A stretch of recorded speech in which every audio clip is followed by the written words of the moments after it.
अशोक चव्हाणाजवळ काही मुद्दा राहिला नाही। अशोक चव्हाणाला कोणी सध्या नांदेड जिल्ह्यात विचारत नाही। गलोगली फिरण्याची वेळ का आली त्यांनी पहिल्यांदा तपासावं। भारतीय जनता पक्षाची निर्णय घ्यायची पद्धत फार वेगळी आहे। आणखी अशोक चव्हाणला हे जिवंत असेपर्यंत कळलं तरी खूप झालं। माझ्या मुलीनं कुठं काम करावं हा माझ्या मुलीला पूर्ण स्वतंत्र आहे। असं आहे, अशोक चव्हाणाजवळ काही मुद्दा राहिला नाही। अशोक चव्हाणाला कोणी सध्या नांदेड जिल्ह्यात विचारत नाही,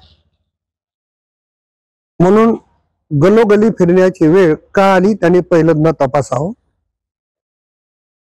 भारतीय जनता पक्षामध्ये मी 5 वर्ष खासदार होतो।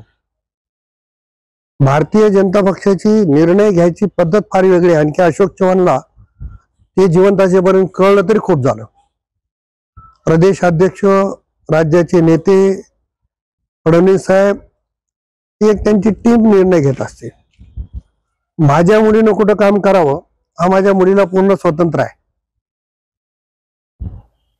मी त्यांच्या मुलीसाठी जे जसं चोरून पक्षात आले किंवा इतर कारणामुळे आले, मी अनेक वेळेस सांगितलं की अशोक चव्हाणांनी खुलासा करावा, त्यांना भाजपमध्ये काय यावं लागलं, काँग्रेसने त्यांना काय कमी केलं होतं।